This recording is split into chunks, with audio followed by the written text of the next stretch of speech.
Ms. Drummond. Mr. Birch. Here. Ms. Gray-Jackson. Honored to be here. Ms. Gray-Jackson is here. Ms. Johnston. Here. Mr. Trainee. Here. Mr. Flynn. Present. Mr. Starr. Here. Mr. Hall. Here. Mr. Honeman. He's on his way, ma'am. Okay. Mr. Gutierrez. Here. And Ms. Osiander is She won't be excused. Right. We have a quorum, Chairman, ma'am? we have a quorum. Sorry. It's a meeting for May 25th. In case I didn't mention earlier. Pledge of Allegiance is next. Mr. Birch, could you lead us in a pledge that you're standing, sir? I pledge allegiance to the flag of the United States of America and to the republic for which stands one nation under God, indivisible, with liberty and justice for all. Thank you, sir. Next item of business is minutes of previous meetings. There don't seem to be any. Mayor's report, Mr. Mayor.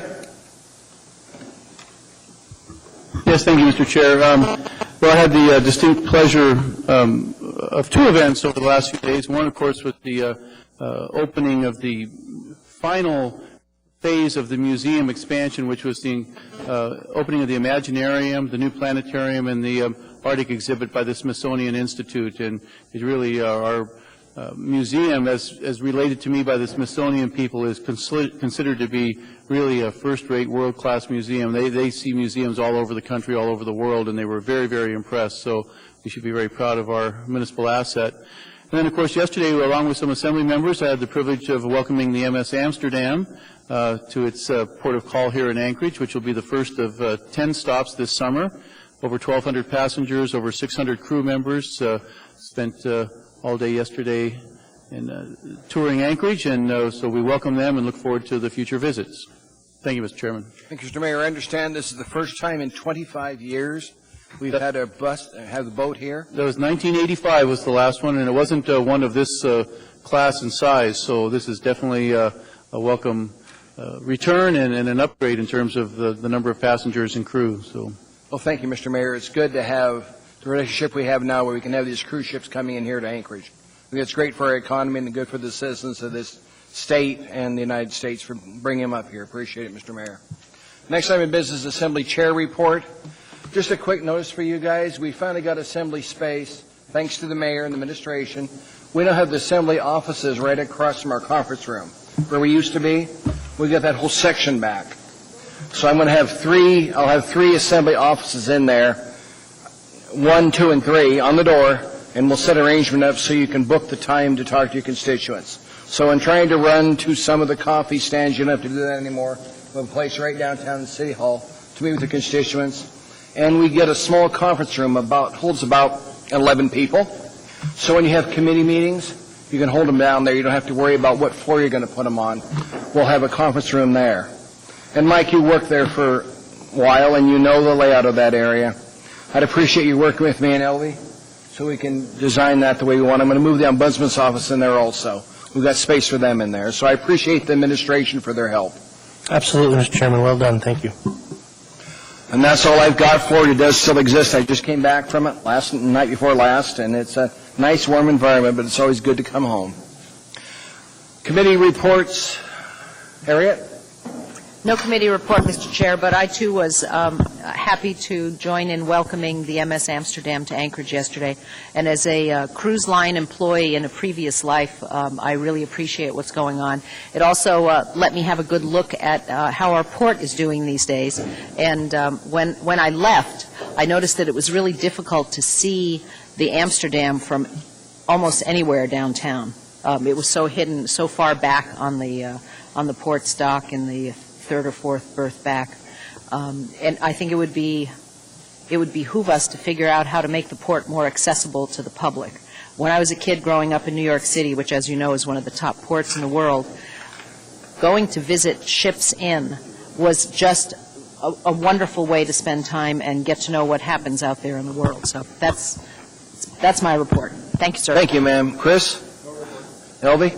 Thank you, Mr. Chairman. Before I give my report, I just want to thank you for working with the administration and getting some space for us to meet with our constituents. I don't have to intrude on the attorney's office anymore, so I'm really happy, Mr. Chairman. Thank you so much. Thank you, Elvie.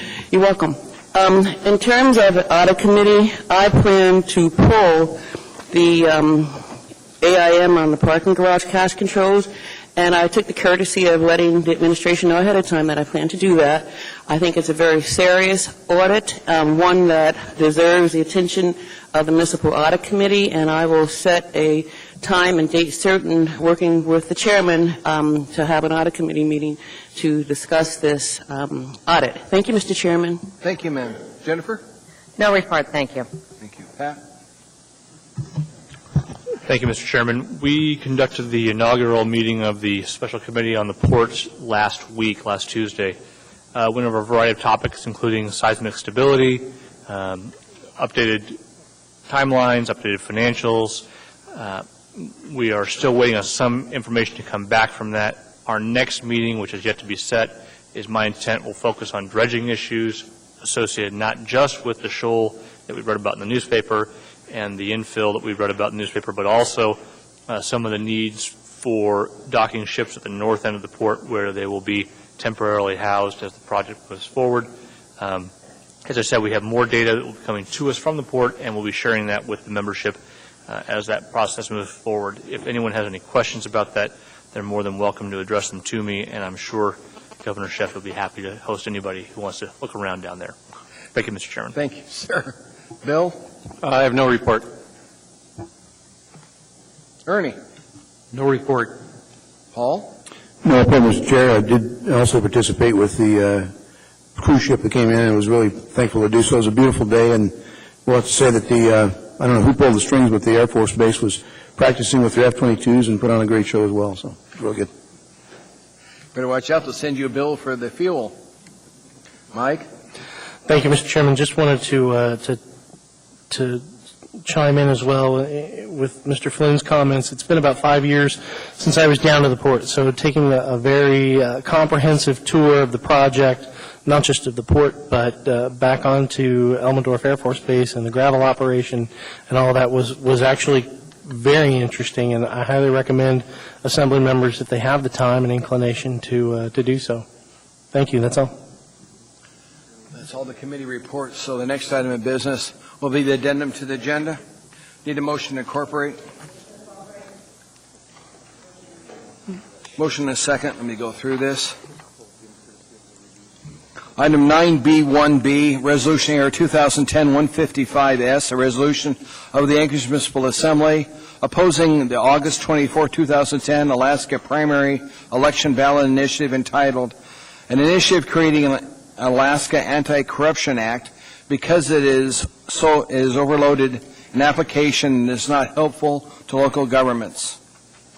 From Assembly Member Johnston. Item 9C3, Assembly Memorandum AM 320, 2010, recommendation award to Richard Phillips Marine Incorporated for wharf pile repair 2010 for the municipality of Anchorage, Port of Anchorage, $711,000.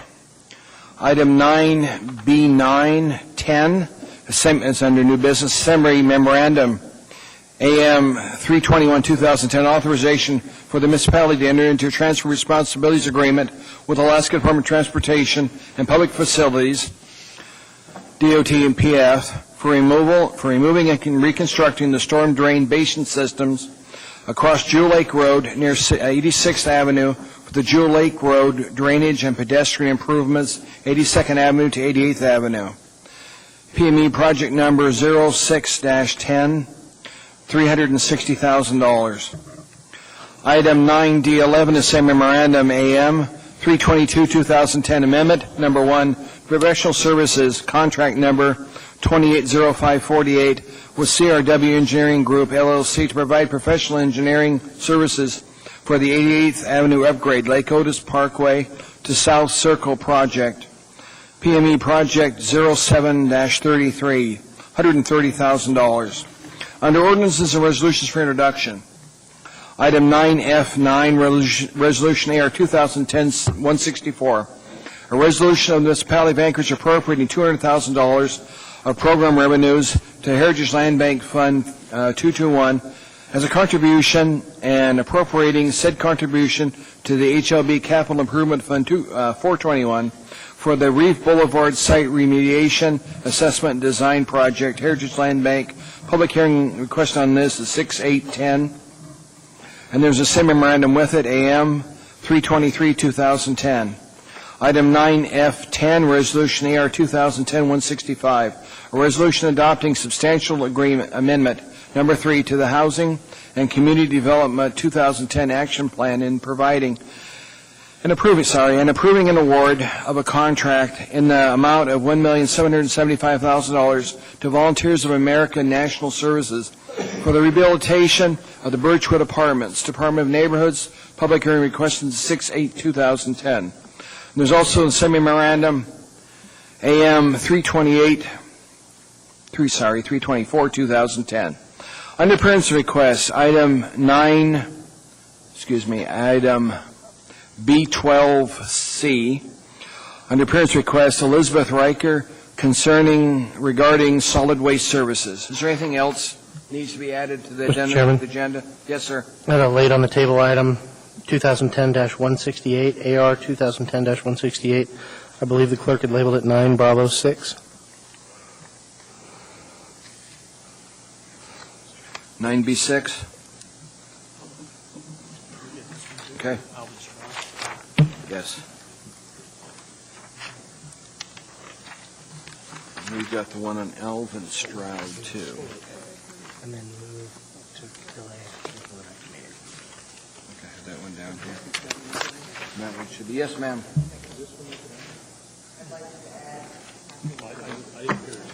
I would like to add AR number 2010-167, a resolution honoring Alvin W. Stroud for his 28 years of service. She says it's already there. Let's Let's just do it. Yeah. It's AR 2010-167, a resolution honoring Alvin W. Stroud for his 28 years of service to the municipality of Anchorage. And we'll go over it when we read it, but that's the resolution. We'll need a number on that. It should be 9A1. Is there anything else to be added to the agenda?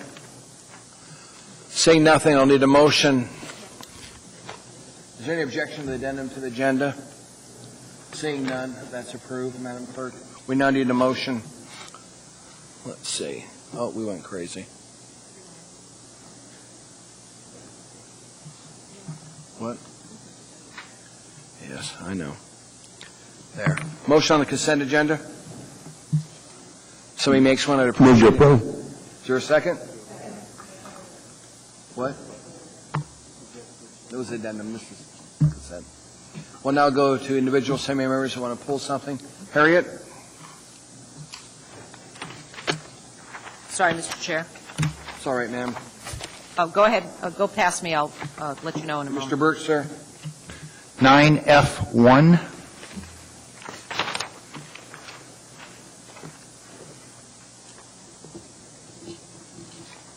Anything else, sir? Elvie? No, thank you, Mr. Chairman. Thank you, ma'am. Ms. Johnston? Yes, 9B1.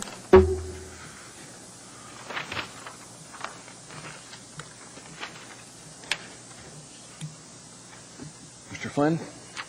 Thank you, Mr. Chairman. From the addendum, item 9, Charlie 3.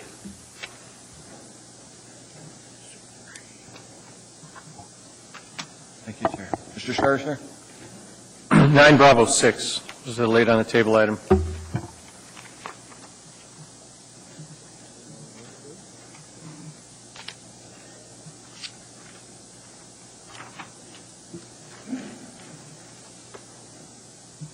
Thank you, Mr. Starr. Mr. Hall, sir? No. Thank you. Hall? Nothing, Mr. Chair. Mike? 9 Alpha 1 and 9 Delta 10.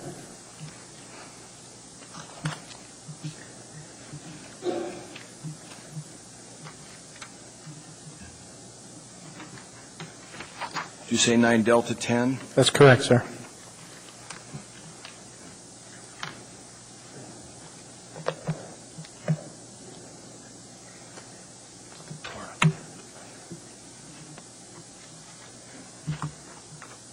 Harriet?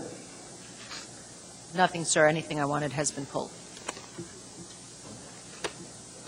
Oh, I was reminded by the clerk that we do need to speak into our mics. Administration? Thank you. There's nothing else. Please vote on the balance of the consent agenda.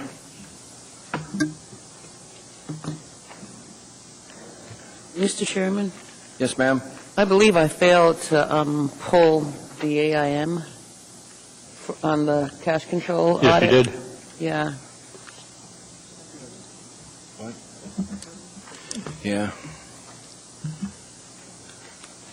It's item 9E1. Sorry about that. Thank you, Mr. Chairman. Okay.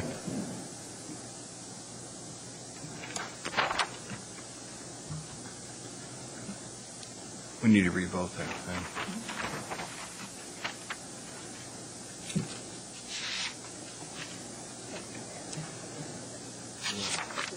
Is there any objection? Is there any objection, Madam Clerk? Please reflect the consent agenda is approved with the exception of item pulled for no further discussion.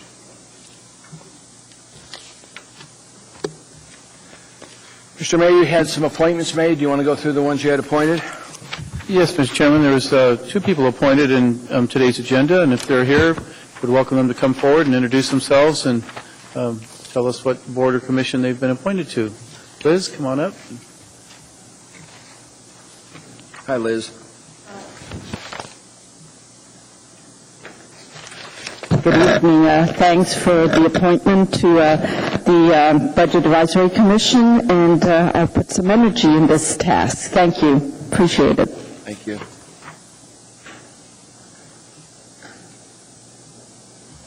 Anybody else, Mr. Mayor? Okay. Thank you, Mr. Mayor.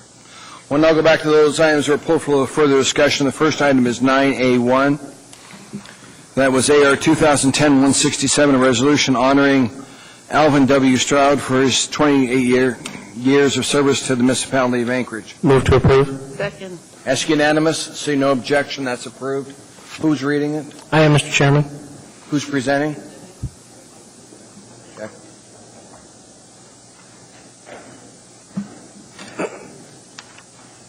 If you got family members that are here that want to take pictures, come on right down front. Come on down here. It's easier. You get a better picture down here. Whereas, in his 28 years of service with the municipality of Anchorage, Alvin W. Stroud has diligently worked to improve the quality of life for the community. And whereas, born December 25, 1951, Alvin W. Stroud graduated from Seton Hall University in 1974 with a bachelor's degree in business administration and management. And whereas in 1981, Alvin W. Stroud began work with the municipality of Anchorage in the Department of Public Works as the enforcement officer for weights and measures, becoming a right-of-way enforcement officer in 1983 and the lead right-of-way enforcement officer in 2004. And whereas through leadership and demonstrated technical ability, Alvin W. Stroud ensured the success of numerous construction projects, road upgrades, and beautification projects across the municipality of Anchorage, with the responsibility for the management and administration of complex municipal codes and regulations. Now, therefore, the Anchorage Assembly hereby resolves to recognize and honor Alvin W. Stroud for his 28 years of service to the municipality of Anchorage.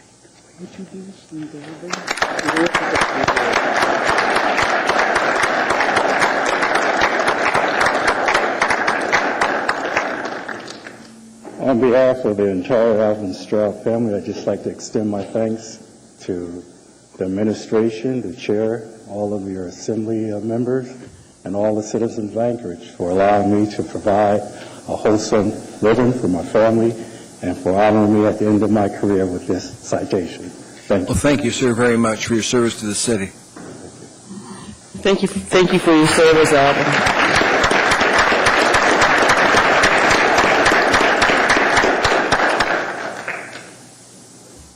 Next item should be 9B1.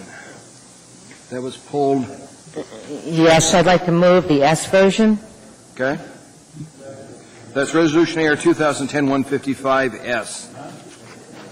And I would urge approval. Any discussion from Assembly members? Yes, Mr. Chair. Harriet. Thank you, Mr. Chair. I'd like to ask the maker of the motion, what are the basic differences between the version initially submitted and the S version?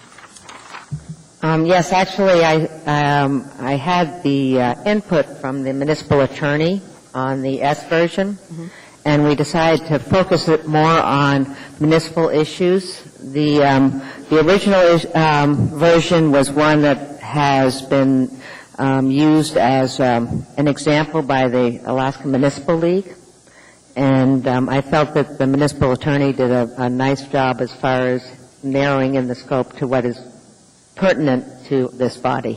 Okay. Thank you. Any other discussion? Seeing none, ask unanimous consent. Is there any objection to that? Seeing none, the item is approved, Madam Clerk. Next item in front of us would be item 9B6. That was pulled off the addendum to the agenda. Mr. Starr, I think you pulled that, sir. I did move to introduce, I guess would be what I'd like to do, but move to approve. Is there a second? Second. If you don't mind, Mr. Chairman, I'll just defer the conversation to my fellow Assembly member here as the author. I do have some comments to make afterwards. Mike? Actually, would like to move to postpone action on this item until the meeting of June 8th. It was really just my intent to get it on for introduction tonight. Second. Okay. Is there any objection to postpone this item to June 8th? See no objection, that's approved. Bill, anything else? Yeah, I do. I just have a couple. The assumptions are that we'll have live fire training year-round out at the Eagle River Flats area, and while on the surface I don't have too many problems with it, but the community meetings have been primarily related to the input from the base users and not so much from the community. So I'll put an effort in to meet with Garrison Command again and try to bring some facts to the table as it is, and hopefully we can lend some comfort to the operations. One of the things I have problems with is that the leaves go down and it's a lot noisier environment, so we'll need to be careful what we think we suggest here. So that'd be my comments. Thanks for the authoring of that. Appreciate it. Thank you, gentlemen. Appreciate it. Next item in front of us.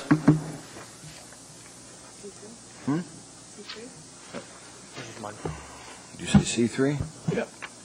Charlie 3, sir. Yeah. That's the same memorandum AM 320 2010 recommendation award to Richard Phillips Marine Incorporated for wharf pile repairs 2010 from the municipality of Anchorage, Port of Anchorage, $711,000, pulled by Mr. Flynn. Sir?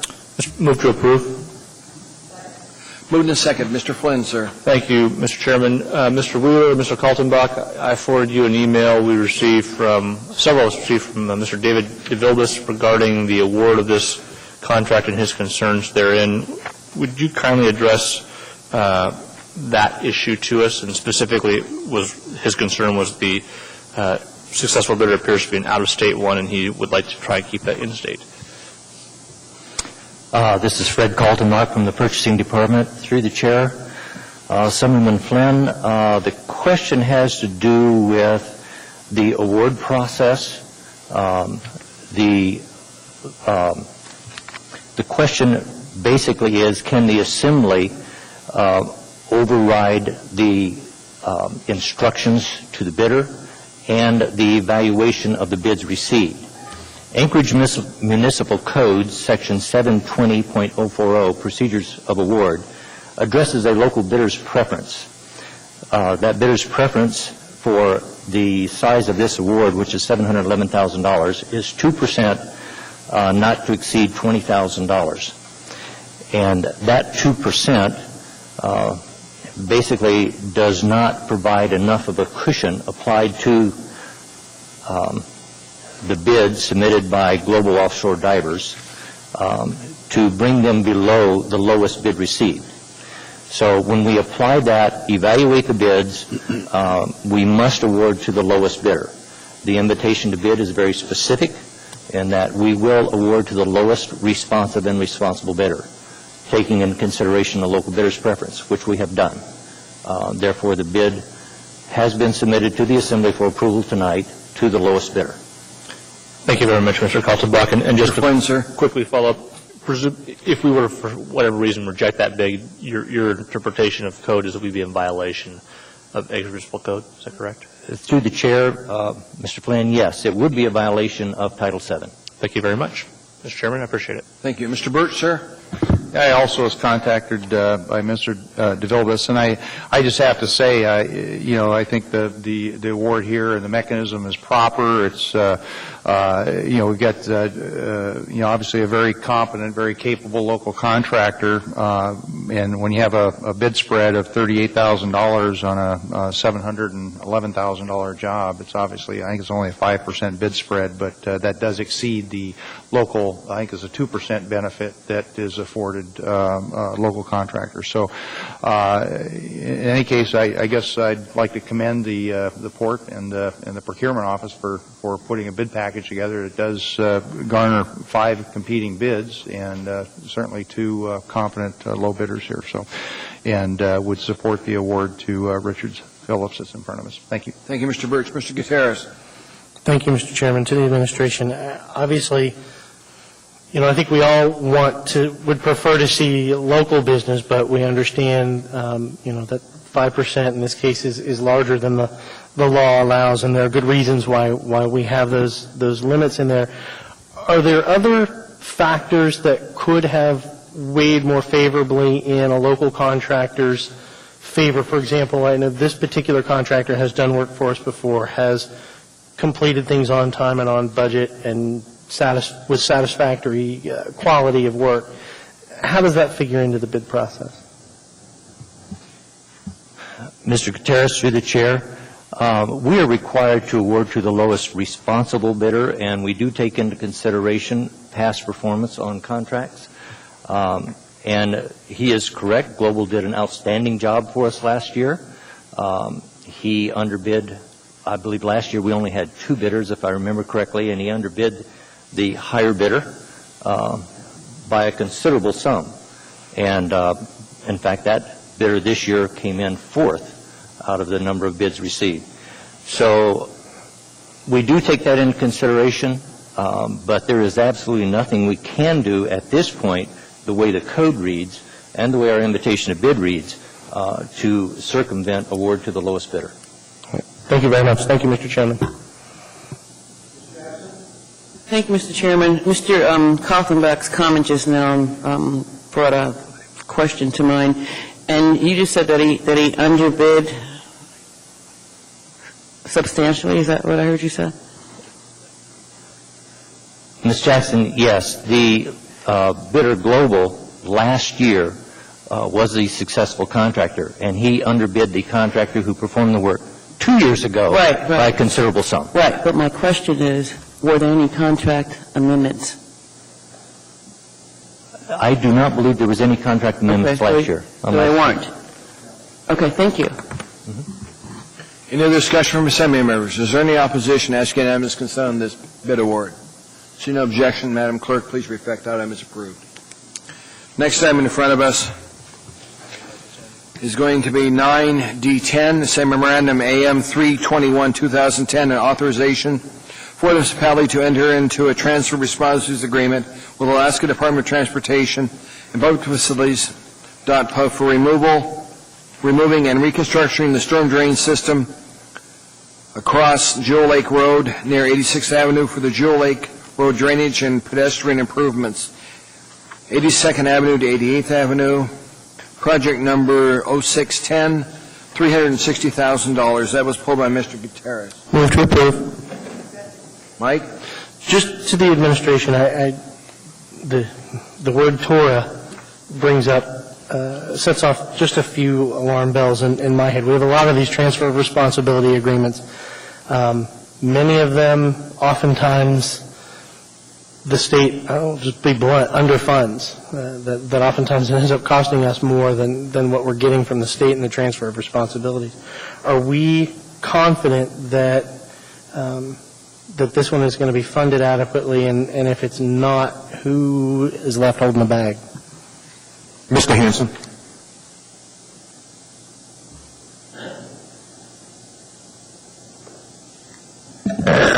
through the chair to Mr. Gutierrez.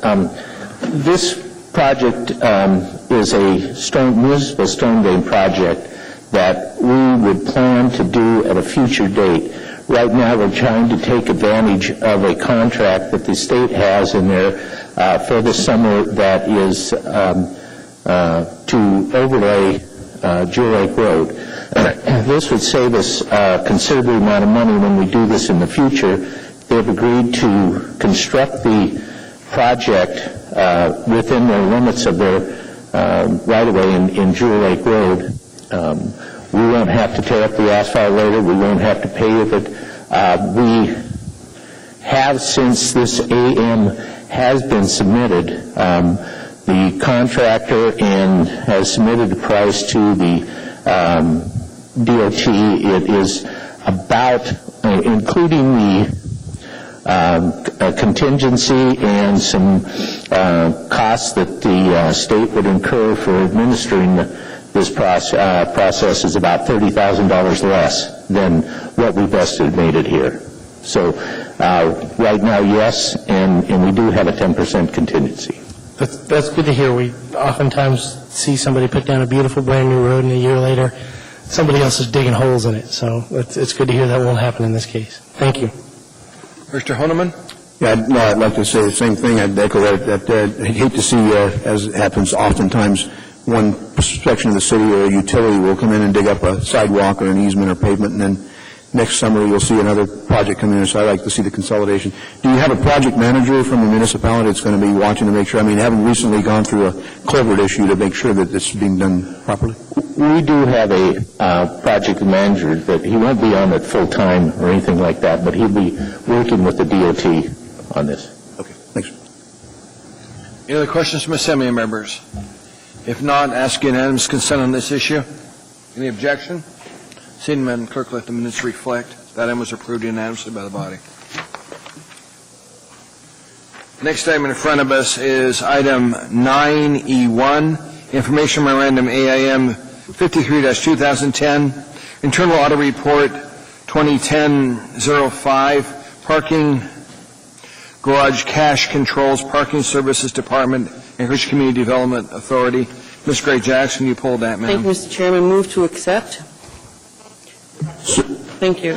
As mentioned earlier, this audit is pretty substantial, and one of the things that concerned me was the fact that there was even one issue that management did not agree with. And as chair of the audit committee, I think one of our responsibilities is to look at random audits that are performed by our internal auditor, and this is one that I believe we certainly need to sit down and meet with the affected parties and discuss this. With that said, Mr. Chairman, hopefully audit committee meeting will be scheduled in the near future, but at this time I'd like to postpone acceptance until the meeting of June 22nd, and that is because I will not be here for the meeting of June 8th. Thank you, Mr. Chairman. Is there a second? Is there any objection or comments concerning that? See no objections. Ask unanimous consent on that motion to postpone this item until June 22nd. Second was Mike Gutierrez. See no objection, Madam Clerk. That item will come back in front of us on June 22nd. Elvie, if you would go ahead and set your work session up on that, I would appreciate it. Should by that time have the new conference room so you can have it there. Thank you, Mr. Chairman. Thank you. Dropping on down, we're now down to item 9F1, Ordinance AO 2010-44, an ordinance of the Municipality of Anchorage Municipal Assembly, amending Anchorage Municipal Code, Section 1.5.20, prohibited conduct regarding use of municipal resources. Public hearing requested on 6/8/10. That was pulled by Mr. Burt. Sir? Yeah, I had pulled this with the intent of not advancing it, so I will not be making a motion. Is there somebody to move it forward? Mr. Chairman, move to introduce. Second. Is there a third? Third. The third is Paul Holman. The second was Mike Gutierrez. Okay. In that case, Mr. Chairman, I would move to postpone indefinitely, and the reason for that, if I could get a second? The reason for that would be the concerns that I see in the body of the ordinance in that we would find ourselves as a municipality paying employees to provide volunteer services during the workday.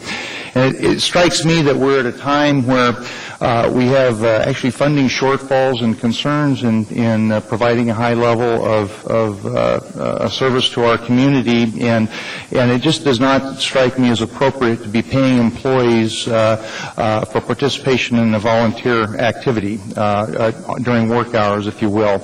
And furthermore, it strikes me that there's not really any limitation on what bargaining unit that any city employee could basically step up and request that they have a similar benefit. Point of order, Mr. Chairman. Go ahead, ma'am. Thank you. This ordinance is only for introduction, and I think Mr. Birch, with all due respect, Mr. Birch is getting a little bit into debate right now. Let's keep it to motion to postpone indefinitely. That's the reason for my motion to postpone indefinitely. Thank you. Any more discussion on the motion to postpone indefinitely? Harriet? Just on the motion to postpone indefinitely. Thank you, Mr. Chair. I think the reasons given are perfectly suitable for debate when the item actually comes before the body for a public hearing. Thank you. Thank you, ma'am. Anything on the motion to postpone indefinitely, Elvie? Okay.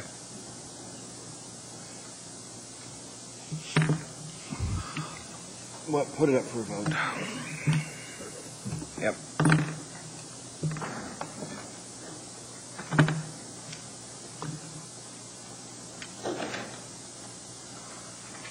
Item was 6-4. That item will not be postponed. That item will go forward for public hearing on 6/8/10. What? That completes the balance of our agenda. We're now down too early for appearance requests. We could take item up 11A. I asked this to be pulled last week. It's a Senate Memorandum AM 281, 2010, Amendment number 1 for utility relocation agreement number C-2100355 with Chugach Electric Association CA for the 72nd Avenue upgrade Brayton Drive to Lake Otis Parkway. If I could get somebody moved to approve that. Move to approve. And a second? Second. Thank you. The administration, I understand you met with the concerned constituent there. Is that correct, sir? That is correct, Mr. Chair, and I'd like Jerry Hansen to address that with you. Thank you, Jerry. Mr. Chairman, our project team, the project manager and project administrator and the design engineer, I think it was there, met with the property owners to look at what they were requesting. They're actually requesting for a retaining wall to be built. It would be on their property. Of course, they wanted it paid for all the project funds.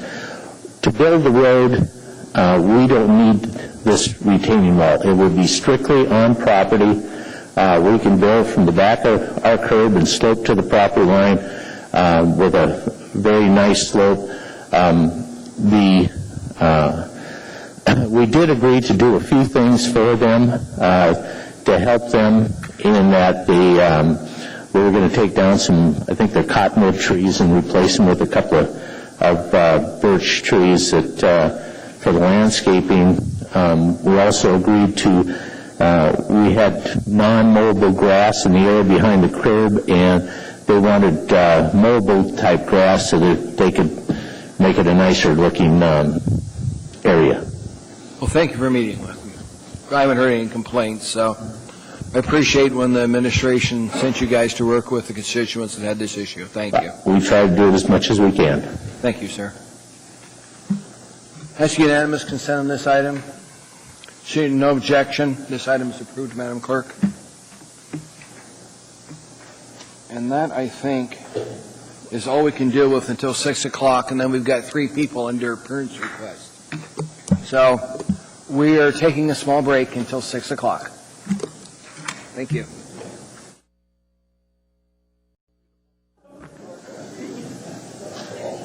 Maybe we should just put a little gate in there and a toll booth we could make money off of. I've been to Florida. They have toll booths everywhere.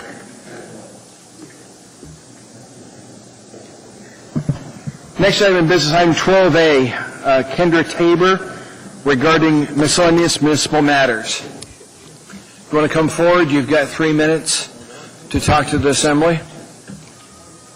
Is Kendra here? Seeing none, we move on. Well, we'll recycle her through later on. Savannah Woolston regarding arts budget and AASG resolution.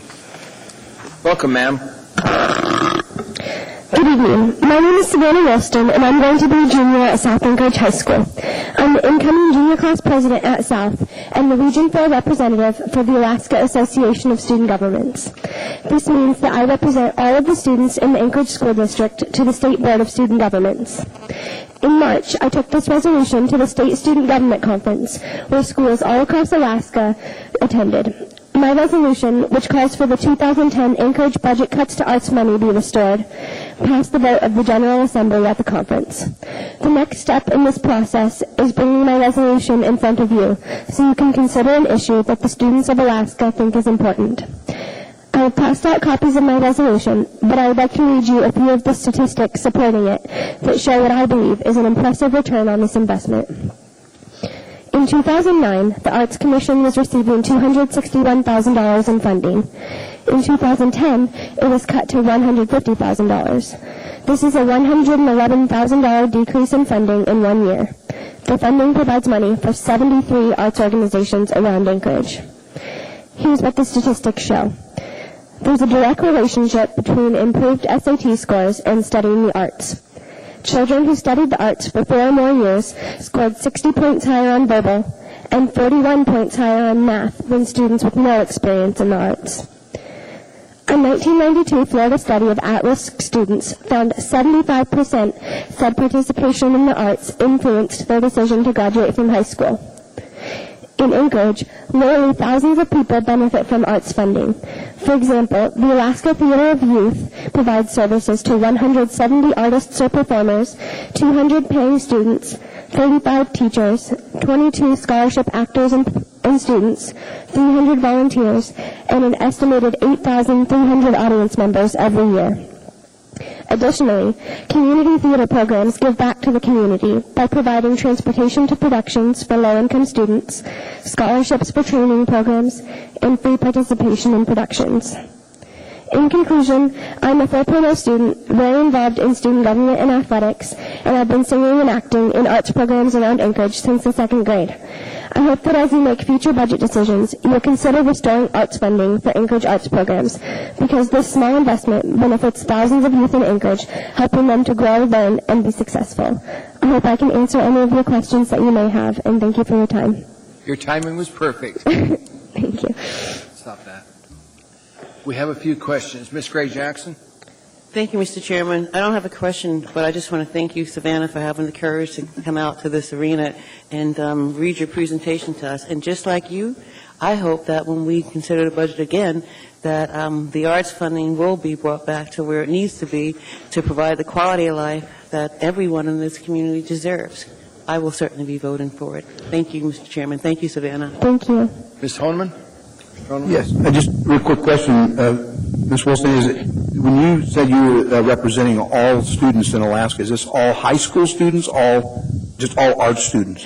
No, the Region 4 representative, is that there's an Alaska Association of Student Governments, which means all the high school student governments have a conference twice a year, and there's an executive board, kind of like the assembly, like we sit in front of everyone at the General Assemblies, and I represent Region 4, which is the Anchorage School District. So technically I only represent the high schools, but I work with the middle schools too. So. Fantastic. Impressive. And I also believe this is something we can afford, and I'd be voting to help restore the funds. Thank you. Mr. Flynn, sir. Thank you very much, Mr. Chairman. Ms. Wilson, a nice presentation. Thank you. If I may offer a small suggestion, one of the things we discussed in context of arts funding is economic impact. And as the representative for the district that feels the impact the most, it might be useful to you as you proceed on this topic to provide some economic data as well. And that's my only comment. Thank you very much for coming down. Thank you. Thank you for coming down to talk to us. I know how scary it is when you're down there. I was really hoping you would keep breathing. Sometimes people just stop for a second. But you did an excellent job. Thank you for coming and bringing this to our attention. We appreciate it. Thank you. Anytime you want to come talk to us, you know how to do it. Thank you. Thank you.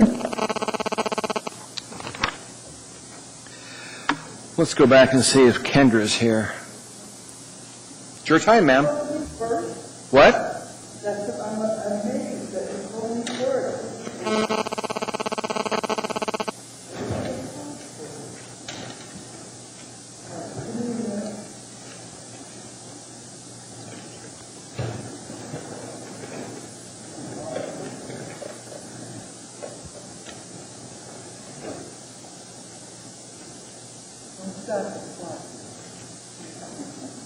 We have lots of time. Don't worry about it.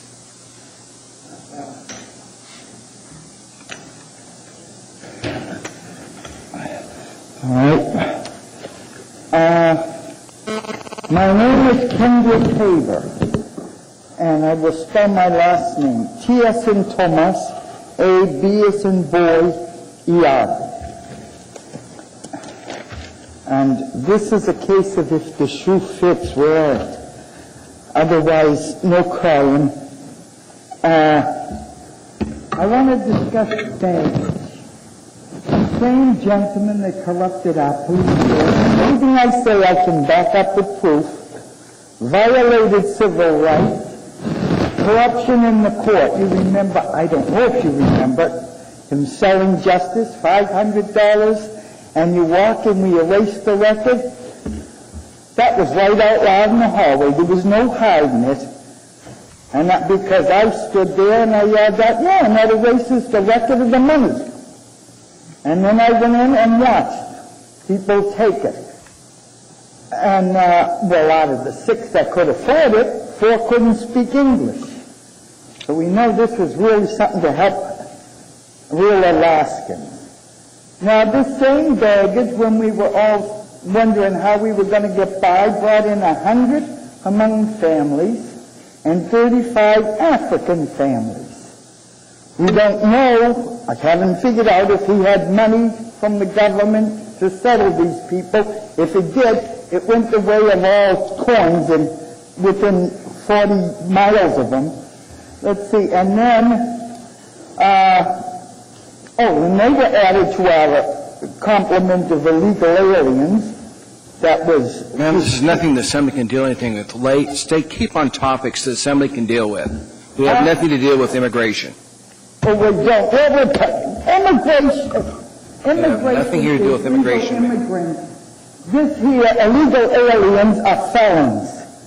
And that's something any An issue cop the Assembly can deal with, please can keep handle. Now, we got, I found that the Assembly has said, oh, all right, we'll audit what he did. But only the last few months. So we all know a thief will rob you in May, but not in December. So don't check back. That's ridiculous. The whole thing here be audited. And we want an investigation of the illegal activities that went on when he was in office. The man belongs in an orange jumpsuit. Now, we have anyone, maybe the people in this assembly maybe weren't his accomplices when he was in office, but now only a few months we'll check into. That smells of a cover-up, and they will be legally and financially culpable whether they're in office or not. Ma'am, your time's up. Thank you. Questions from Assembly members? Huh? There aren't any questions. Thank you, ma'am.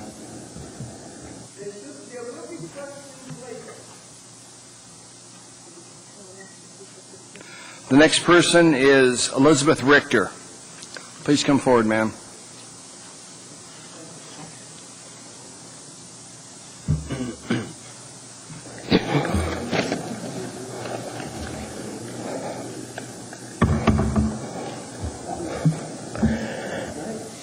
I was going to address this to Mayor Sullivan, but I guess he's not here. Members of the Anchorage Assembly, I I asked to speak to you before this body tonight because I was concerned about the part of the municipal code that requires a resident to pay for services that the resident does not want and does not use. I speak of the services of the solid waste services operated by the municipality of Anchorage. I live in East Anchorage, but I have not had the privilege to speak before this body because I work out of town, and I'm never here on a Tuesday night except for having just had surgery. So I took this opportunity, was afforded to come before you. I realize that since SWS has such a limited service area, many of you are not concerned with how it affects people in that service area, since your own constituents are not involved. About probably 3/4 of you do not have SWS service in your areas.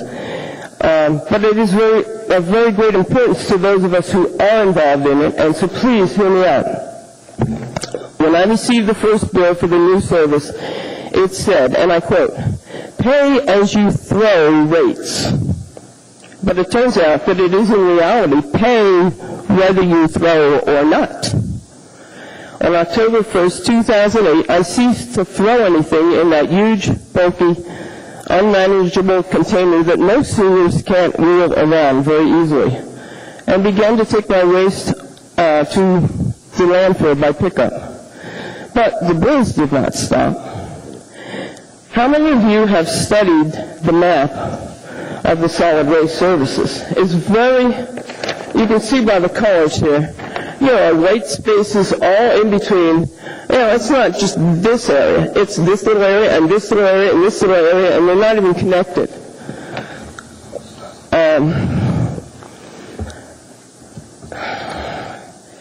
It's a disjointed conglomeration of blocks that they single out to serve, and the rest gets the privilege of using Alaska waste.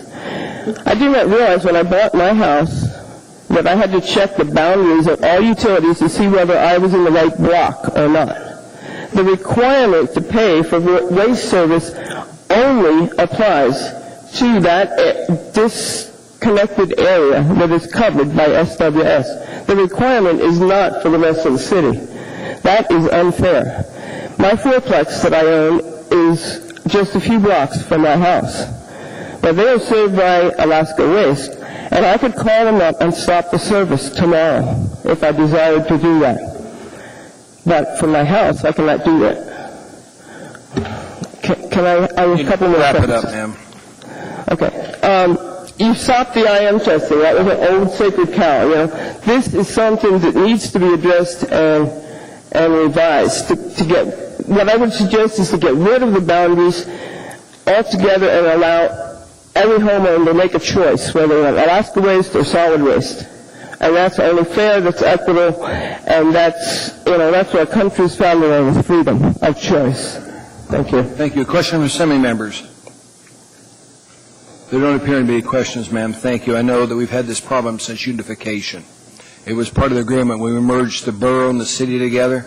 We ended up with part of the city that has to have mandatory garbage removal and part that doesn't. And we've had this problem for a long time. You're not the first one to bring this forward. Can we get it corrected some year?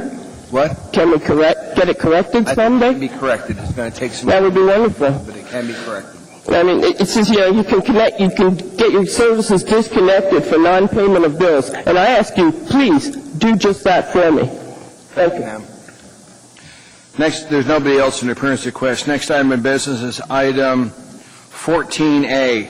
Under new public hearings, Resolution AR 2010-119, a resolution of the Municipality of Anchorage, Alaska, approving a sewer line extension identified as the Elm Street Sanitary Sewer Upgrade Extension, providing for assessment of benefited properties in time of service connection.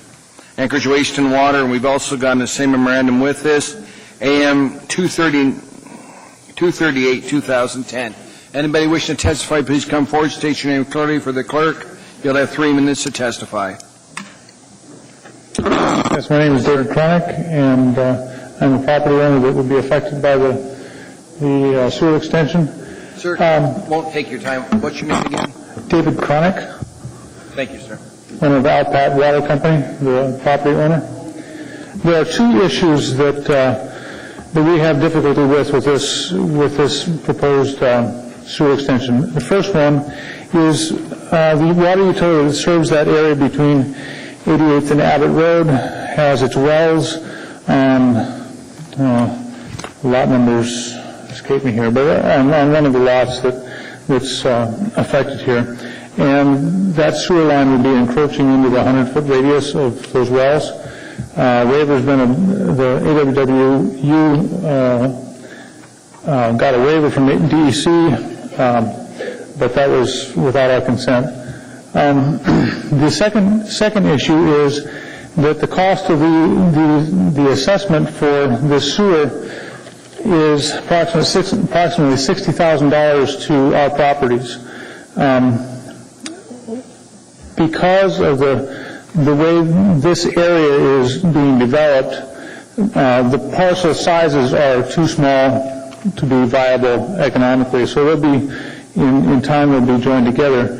The main reason for AWW wanting to extend that sewer, well, there's a section of sewer main that they're fixing, which they don't have any problem with, but the extension of the service, or the extension of the main line down the street is to fix a problem that a gentleman across the street from our property, I guess if you can see this map here, the green property is our affected property, and across the street here, these two properties are owned by the same gentleman, and he's had a recurring problem with his sewer, which crosses the property line between his two properties, and AWW would like to address that issue. We would like to propose to help that gentleman out. We're in the utility business, help him out with his sewer problem, to fix his problem without having to extend that line down the street. AWW has within their tariff a provision that allows them to waiver the requirement if a parcel is combined to front the full side of the parcel if there isn't any other services on down the street that would be needed. So we expect that AWW could grant a waiver in the future there for if those properties were joined, for not having to extend that down the street if the problems were taken care of. So we would like to, at a minimum, have some more time to talk with AWW and see if we can work out a different arrangement, or the Assembly, request the Assembly approve the sewer repair of the current sewer there, but not approve the line extension that would cause an assessment. Thank you, sir. Your time's up. We have a few questions for you. Mr. Flynn, sir? Over here. Thank you, Mr. Cronic, for coming down. So your two properties are the only ones that would be assessed the levy upon connection fee? Is that yours? That's right. Originally, those properties had not been assessed. They had the wells on them. For some reason, they hadn't been included way back when the subdivision was put together. And your intent is to subdivide to combine into one lot, is that correct? At some point in time, we feel that would be the best use of that property. At this point, it's a well site, but at some point in time, that may change. So there's no actual dwellings upon the sites at this time? No. Okay. And of course, I'm sure you're aware, being familiar with utility rules, that if you have well service, you won't be required to pay the levy upon connection fee unless you decide to hook up. Well, this is for sewer, not for water. This is sewer? This is a sewer extension. Okay. But your concern, I thought, was with the water, not with the sewer. Did I misunderstand you? No, I'm concerned that the proposal before the Assembly would assess a sewer assessment on our properties. Okay. Thank you. Any other questions from Assembly members? Harriet? I guess my question is for the administration, not for this gentleman. Thank you for coming. Thanks. Thank you, sir. She'll have her questions answered when we get in debate portion. Anybody else wishing to testify on this issue, please come forward. Hearing and saying no on the public hearing, item is closed. What's the wish of the body? Is there a second? Second. Thank you. Harriet? Yes, thank you, Mr. Chair. If this sewer line is somebody here from, thank you, Mr. Primo.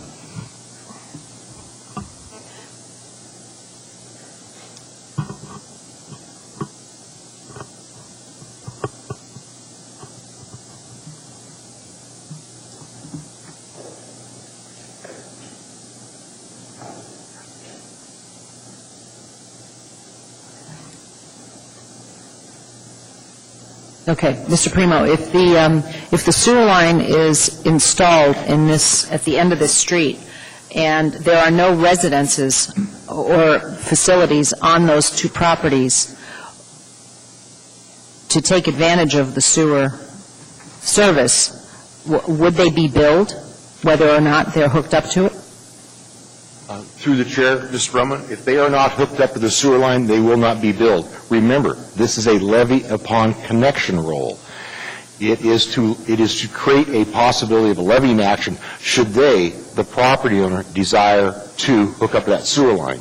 This is in front of you because of state law, House Bill 380, which requires the approval of a utility-sponsored project, which for utility need, and this is not being done for those two properties, I'm going to explain to you what the need of the project is you want, but it's to serve existing customers because of a rotted-out sewer line from past development and a customer and how they used the line in the past in the early 70s and early 80s. So when we build a line on our own money, that could possibly, through our rules and tariffs, create a levying action. If a property owner desired to hook up, we have to come forward and let the property owner know what that assessment would be. Should the property owner never hook up, then there is no assessment.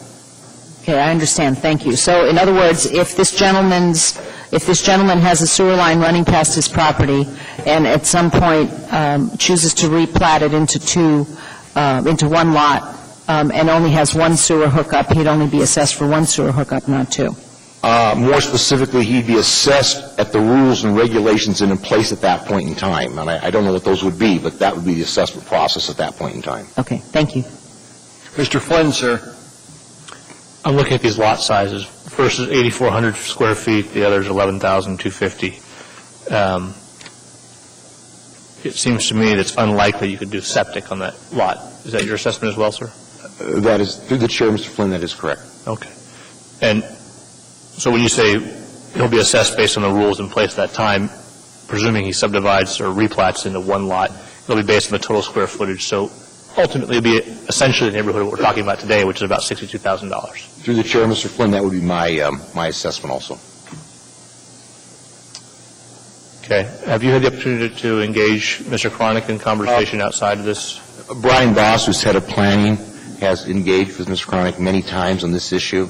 That's why he's here with me if you have any detailed questions about that conversations. But speaking to the issues, the three issues that were brought up, first of all, regarding the waiver from the wells, he is right. They did not have input in that process because that process is handled by the Alaska Department of Environmental Conservation, who we dealt with in that process, and that is who gives the waiver. It's a well radius waiver. You can't build a sewer line in so many feet of a production well. However, DEC can waive that stipulation, and DEC did waive that stipulation for us. Secondarily, on the costs, those are the costs, and I agree if he does re-subdivide back into one property, it would be similar to those costs. But again, it's a levy upon connection. It is not creating an assessment tonight. It's just informing of a potential assessment. And then third, extending it to fix a sewer line service problem across the way, that is not the reason. If you go to the map that's in front of you, you notice the two lots in question in the lower right-hand corner in a crosshatch. You see the new line that's being built approximately 2 lots further up to the north. That is that whole line from his first lot on the north side moving to the north. That line is existing line and it's rotted out. The bottom of it's gone. It was installed in 1974. We believe it's gone because of some activities of a commercial establishment down on the south end of the project. So we're replacing that line to the north of the first lot. The little leg just immediately to the south is a new line to fix an extended service connection problem that we have with one of our current customers. So there's actually 1, 2, 3, 4, 5 of our current customers that are affected by this construction project. Those lots have been assessed, obviously, and they will not be reassessed, but their square footage was taken into account in figuring out the cost for the square footage for his assessment. One more question. Thank you, Mark. One more question. You said you believe the southern part of the line is gone or damaged based on commercial activities elsewhere. Could you elaborate on that, please? We don't believe we know from cameraing the line. We believe that the farthest southeast lot at one time may have had a Photoshop in it, and the chemicals that were discharged as a result of processing photographic pictures most likely ate out the line in the 80s and the 90s. And this is the lot labeled 014296160? It'd be the one right across the street from it. That'd be southwest, wouldn't it? Yes, I'm sorry, sir, southwest corner. Thank you. Right.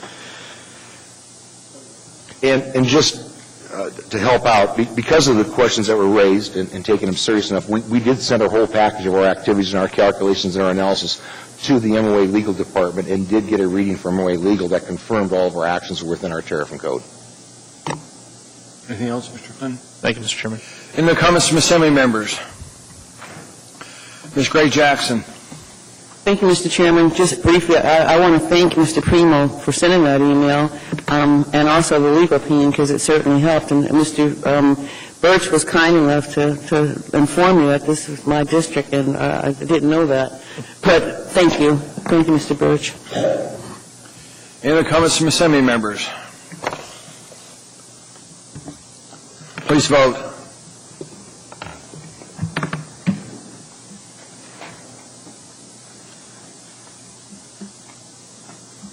Mr. Birch, Ms. Gray Jackson? They already put on the board. Huh?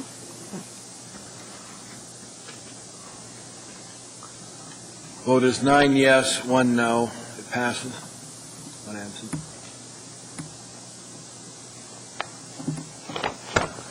Next item in front of us is item 14B. Until it gets up there.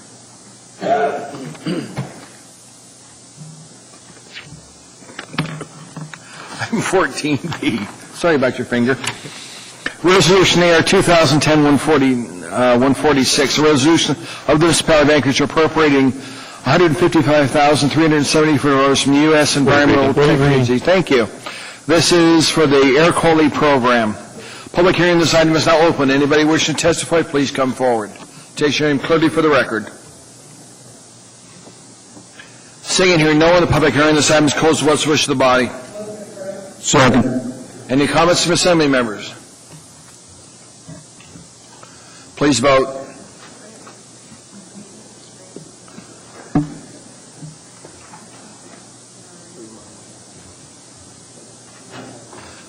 Voting was 10-1, ma'am. That item is approved.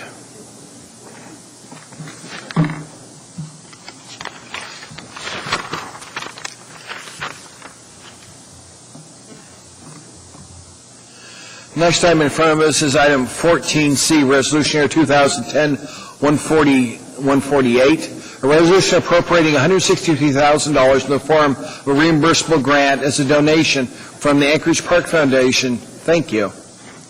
Public hearing on this item is now open. Anybody wishing to testify, please come forward, state your name for the record. Hearing and seeing no one, this public hearing is closed. What's the wish of the body? Move to approve. Second. Discussion from Assembly members. Seeing no discussion, please vote.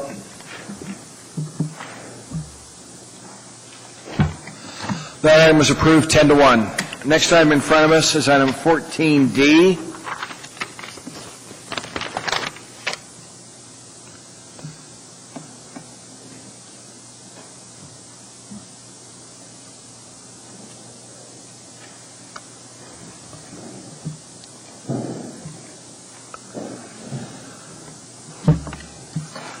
I can go faster than this whole curve, man. Gotta hit that one. Sorry. Thank you.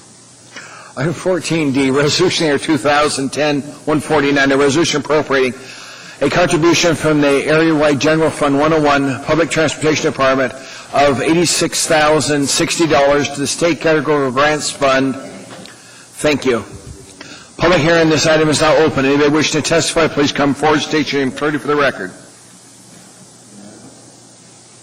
Anyone at all? Hearing and seeing no one, the public hearing on this item is closed. What's the wish of the body?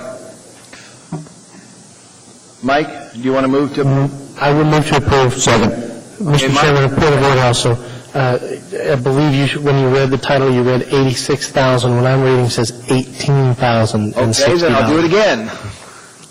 This is Resolution 2010-149, a resolution appropriating a contribution from the Airway General Fund 101 Public Transportation Department of $18,060 to the State Cargo Grants Fund 231 Public Transportation Department and the Federal Highway Administration grant through the Alaska Department of Transportation and Public Facilities of $175,620 to the State Cargo Grants Fund 231. I didn't mean for you to have to read it again. I was going to. Thank you, Mr. Chairman. Thank you. Again, the public hearing is now open. Anybody wishing to testify, please come forward. Hearing saying no, and the public hearing this item is closed. What's the wish of the body? Move to approve. Second. And thank you, Mike. Appreciate it. Any comments from assembly members? Hearing saying no one, please vote.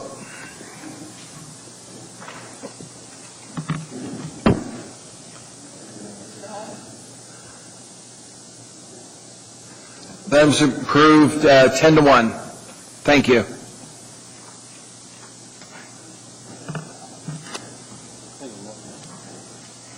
Should be 10-0, ma'am. Next item in front of us, item 14E. Resolution AR 2010-151, a resolution of the municipality of Anchorage appropriating $1,992,085 of tax exempt. Did I get the amount right, Mike? Yes, sir, you did. I was watching. I want you to. I could get carried away. Okay, public hearing on this item is now open. Anybody wishing to testify, please come forward, state your name clearly for the record. Hearing and seeing no, the public hearing on this item is closed. What's the wish of the body? Second. Thank you, both of you. Any discussion on this item? Since there's no one discussing it, please vote.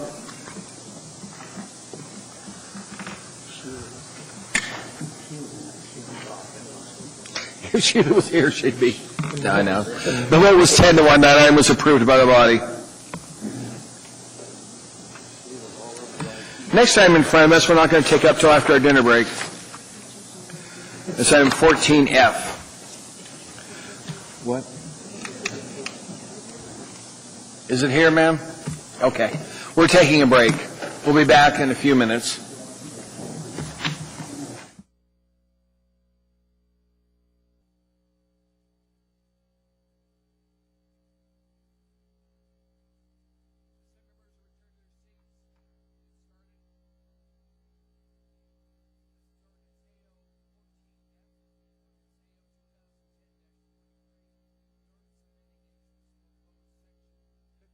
Section 15.20.020 regarding abatement of illegal campsites in public nuisances. Public hearing on this item is now open. Anybody wishing to testify, please come forward. State your name clearly for the record. Hello, sir. Hello, good evening. Thank you, Chair. My name is Jeffrey Mittman. I'm the Executive Director of the ACLU of Alaska. First of all, I want to thank the Assembly and the Administration. As the Assembly is aware, the Administration has put significant time and resources in working with the ACLU on addressing the concerns we have with the constitutional and legal issues with the ordinance as currently drafted. I also want to commend the Administration. The proposed ordinance, AO 21043, I think makes significant gains in meeting the issues we've addressed. At this point, I would say not only is the glass half full, it's really 3/4 full. What I'd like to do, and I apologize, it gets a little bit like a law school exam, is draw attention to 3 very specific provisions. I will give page and line numbers and just add some brief comments to the written testimony the ACLU has provided to the Assembly. On page 1, at lines 34 and 35, section 15A, where it says at least 5 full business days. Again, to expand briefly on the testimony we provided, The standard the ACLU is using in reviewing these provisions is what are the constitutional requirements for acknowledging property rights. The standard in Alaska is that a governmental agency may dispose of property where there is an indication that it has been abandoned. I cannot tell you with certainty what a court would do as to 5 business days versus 10 business days. It's an open question. What I can tell you is we believe 5 business days is likely unreasonable. It is not sufficient to give an indication of abandonment. At 10 business days, that would be in keeping with other municipal ordinances. For example, provisions relating to landlord-tenant law, provisions relating to other nuisances, and the ACLU would not go to court to argue that 10 business days is unreasonable for the municipality at that point to presume the property is abandoned. The other issues are on page 3, lines 42 through 49, and similar issue on page 4 at lines 20 to 23. And these have to do with the exceptions to the notice period for exigent circumstances where there's a risk to human life and safety, and where there is a camping on land where it is posted as no camping. I want to clarify remarks on further review of Municipal Code Section 725 and conversation with Deputy Chief Smith. It is my understanding that 725 basically requires the police department to take possession of any property for 10 days and categorize it as either evidence found or safekeeping. And after 10 days, it can be converted to disposable. At that point, there's an additional 30 days, and I can conclude or continue at the Assembly's discretion. Any other comments? Basically, very briefly, 30 days notice, at which point is then disposed. So in other words, our understanding is if there's an immediate abatement, property would be held for 40 days. Again, the ACLU would not claim that is unreasonable. That would certainly seem to meet constitutional requirements. The one request we would make is that the language on page 3 at line 46, to make it clear that this 40-day holding period is what's intended, as opposed to may be disposed of, language such as may only be disposed of. Similarly, on page 4 at lines 21, 22, instead of may disposed of, may only be disposed of. I think that would make it clear that the intention of the Assembly is that if there's going to be immediate abatement, that the property cannot be disposed of, it must be held for 40 days. The last comment we make is I understand that the Assembly may be considering further work on double posting and giving notice to social service agencies. Again, that is not constitutionally required, but certainly is something that other municipalities have done and that I think the courts have looked kindly on. Thank you again for the opportunity to testify. Thank you, sir. Questions from Assembly members? There does not appear to be any, sir. Thank you. Anybody else wishing to testify, please come forward. State your name clearly for the record. Welcome, sir. I beat you.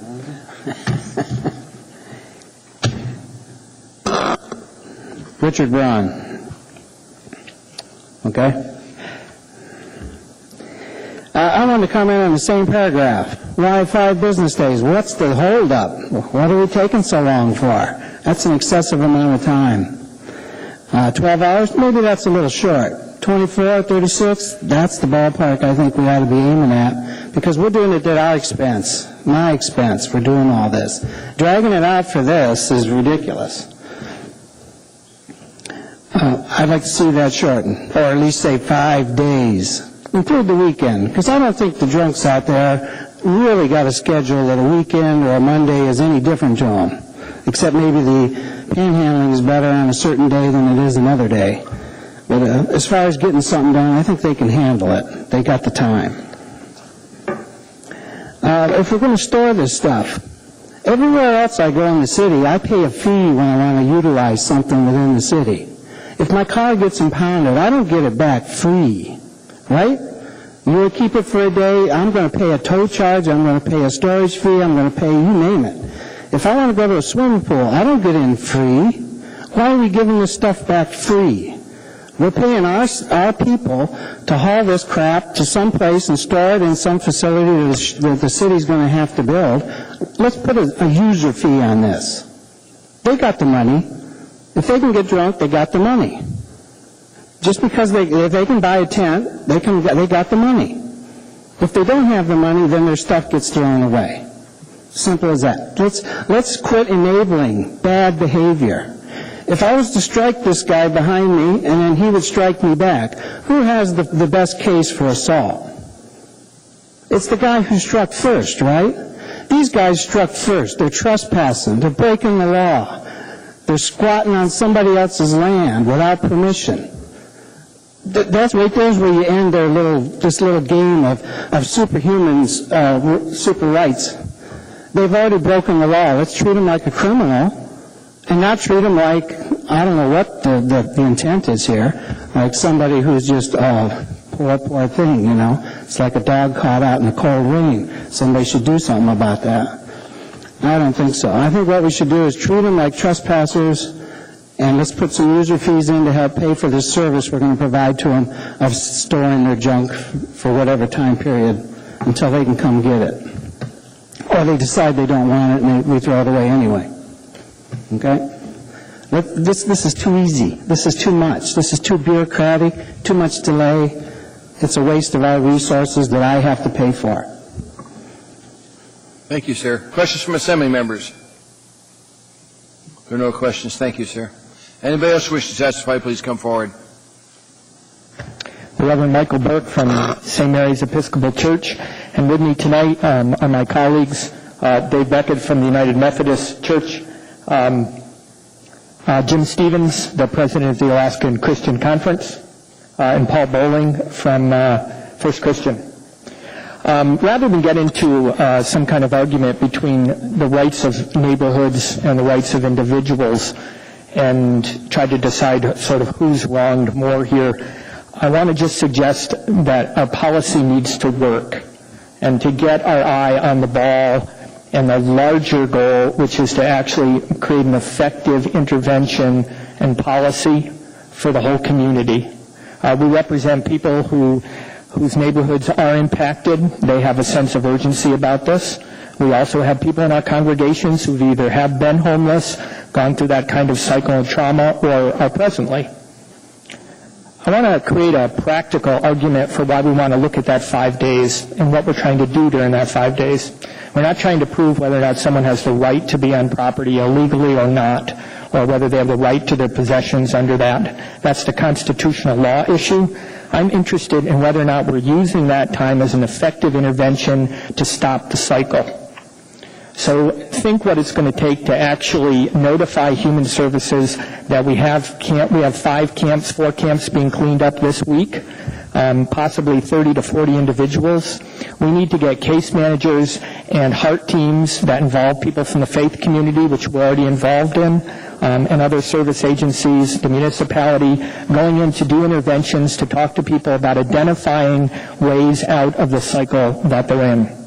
Even if we get a 10% success rate over time, that's going to make a huge impact on the community.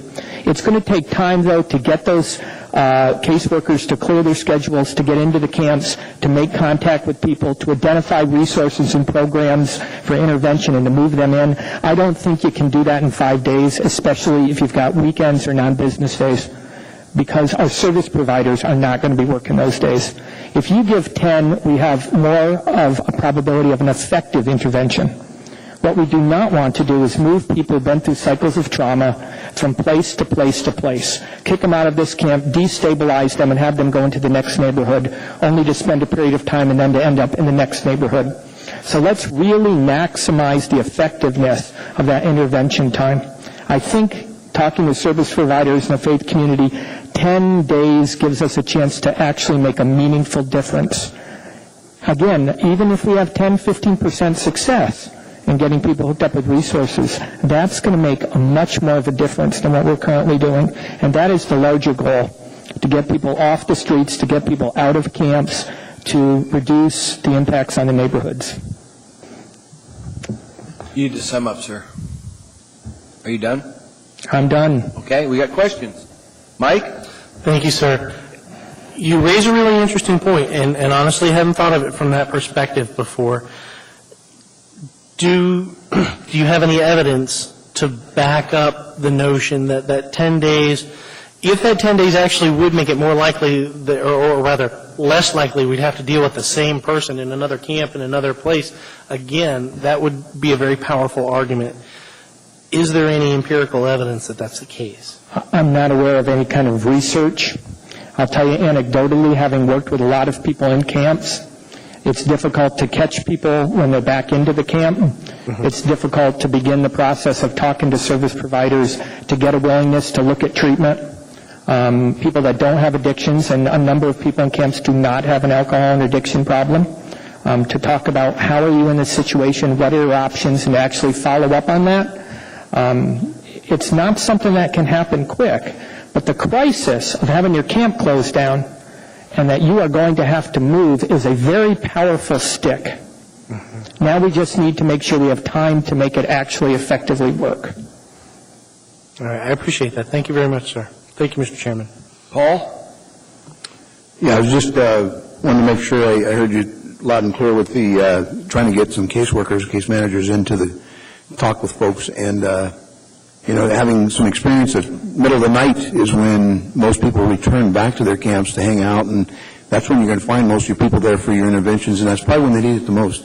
Is there any movement, amongst the AFAC or the groups that you're working with, including caseworkers, that might work night shift? I mean, these folks are human beings 24 hours a day, and that we need to get to them when, not necessarily on your convenience, but on the convenience for this community. I mean, this gentleman here is basically saying, look, we want to move them out quicker, and we want to deal with people sooner, and we're trying to reach the medium here that's both humanly decent and at the same time dealing with a serious issue in our community. It's an important point. I mean, as the community of faith, we're motivated because this is how we live out the gospel, and that's something that doesn't just happen during business hours. This is what we believe Christ would call us to do, to help people make that kind of change. My experience has been going in the evening or in the middle of the night, I have not had any success because people are not in a frame of mind where they can process well. I find actually 11 o'clock, 12 o'clock in the morning, people are just beginning to get up and rise. That's the time that some of my best conversations have taken place. Also, I think there's a safety risk of going in at 10 o'clock of night. I'm going to show up when the party's over and everybody's feeling bad about it. Yeah, good point. Anything else, Paul? No. Okay. There are no other questions, sir. Thank you. Anybody else wish to testify, please come forward. Anyone at all? Hearing is saying no, this hearing is closed. What's the wish of the body? Mr. Chairman? Yes, Pat. I move to postpone final consideration of this matter until our meeting of June 8th. I'm Purpose? of the belief that we're pretty close to having this one wrapped up, but there's a couple outstanding questions I'd like to give the administration and our friends from the legal community and the faith-based community to help resolve. Okay. There's a motion on the floor to postpone action on this until our meeting of June 8th. Comments from Assembly members? Mike? Mr. Chairman, I would support that.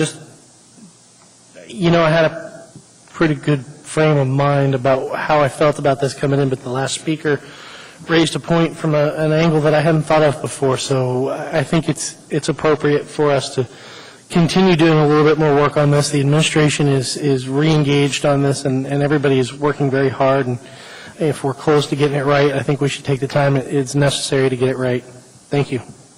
Thank you, Mike. Any other comments from Assembly members? Is there any objection to moving this action on this to the 8th? Seeing no objection, this item will come back in front of us on the 8th. We'll take action on it at that time. Elvie? Mr. Chairman, thank you. I would like to go back to the agenda on item 9F1. I would like to change the public hearing date from June 8th to the 22nd. I should have done it earlier. I apologize. The 22nd? Yes. Second. Thank you, Mr. Chairman. Is there any objection? There's no objection. That's accomplished, ma'am. Thank you. Okay. We're now down, we've closed public hearings. We're now down to special orders. There are none I'm aware of. Unfinished agenda, there is none. Audience participation. Ma'am, you've been waiting. It's your turn.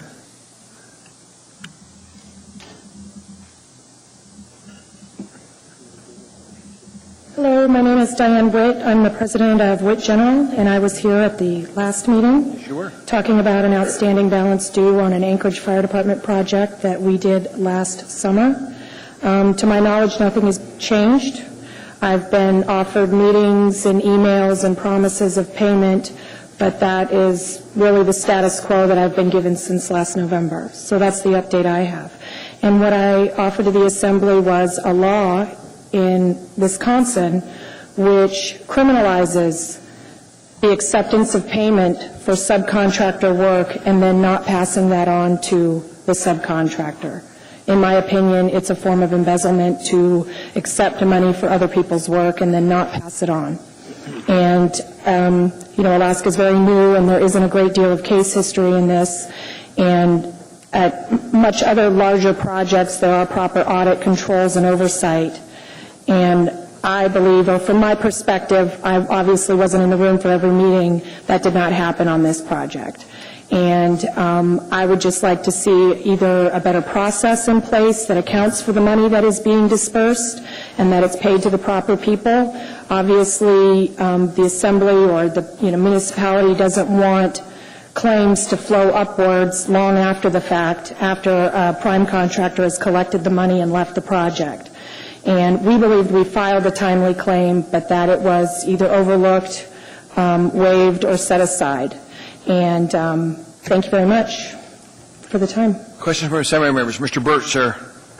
Yeah, since this does apparently constitute a legal matter, I was just wondering through the administration if there's been any sort of, it's not really a direct question, but if you wouldn't mind hanging top, I just was kind of curious if through the chair, if the administration had reviewed this, since it appears to be a concern about payment from the city on a city-owned contract. Dennis? Mr. Chairman, Assembly members, the legal department has the materials provided to it by Mr. Jones's shop, as well as the material provided by Ms. Witt. We have additional material we just received tonight from ASRC, the primary contractor. We've been reviewing that material, and we'll continue to do so and provide the administration with our conclusions as we derive them. Mr. Birch? Thank you. Yeah, because it is my understanding that that payments have been processed, and I guess I just, from a legal standpoint, I'd be interested in that enlightenment before we, move. Thank you. Thank you, Mr. Birch. Mr. Gutierrez? Thank you, Ms. Wood. I appreciate the time that you've put in and understand how traumatic this has been for you and your family. I'm very interested and intrigued by the information you gave us. I believe it was theft by contractor was the title of the sheet. That's a very interesting concept. But we talked a little bit earlier tonight about a local contractor versus an outside contractor and, what gives local preference, what doesn't give local preference. And one of the things I think that this body ought to consider in the future is that something like this, once it's all finally fleshed out, and my guess is it'll probably end up being finalized in court somewhere, is that this sort of thing ought to disqualify somebody from bidding on a municipal project in perpetuity. It's not acceptable. From my perspective, I would be considered an outside contractor since I live and I'm based in Wasilla, but I'm an Anchorage girl. I graduated from Service High School in 1993, attended UAA, and I still do. My mother lives here, and I'm heavily invested in this community, and we really believe that when we undertook that contract, that working with the municipality would be as predictable as standing in line at the DMV, and that is not how it turned out. And we're very disappointed, but we believe in this city. We really hold, it has a lot of value for us, and we spend a lot of time here, and we spend a lot of money here also. I appreciate hearing those sentiments even after everything you've been through. Thank you. Thank you. Thank you. Any other questions from Assembly members? Thank you, ma'am, for coming. Thank you so much. And appreciate having you kids here tonight. Thank you. Anybody else wishing to testify? Yes, sir. Microphone's yours.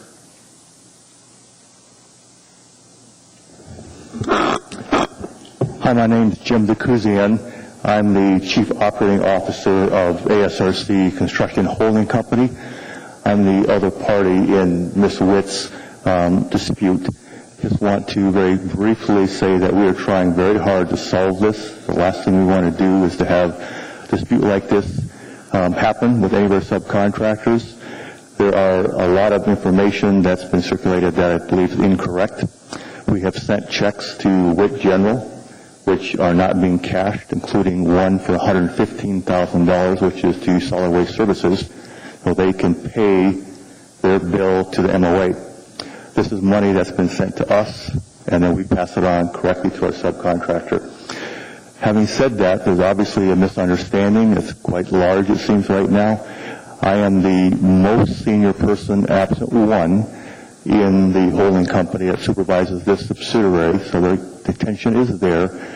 On June 2nd, we have the president of our holding company is going to meet with Ms. Witt, and we'll attempt to solve this. There are parts of this which involve the city and their determination as to what they believe is fair payment for time and materials work. That's something which I have nothing to say about. That's part of the contract. We have to abide, but there is some disagreement by the parties as to whether that's fair or not. If I can answer any questions, I'm more than happy to, but I have nothing more right now. Thank you, sir. Questions, assembly members? There doesn't appear to be any. Thank you for coming down, sir. We appreciate it. Anybody else wish to testify on any issue in front of the assembly, please come forward.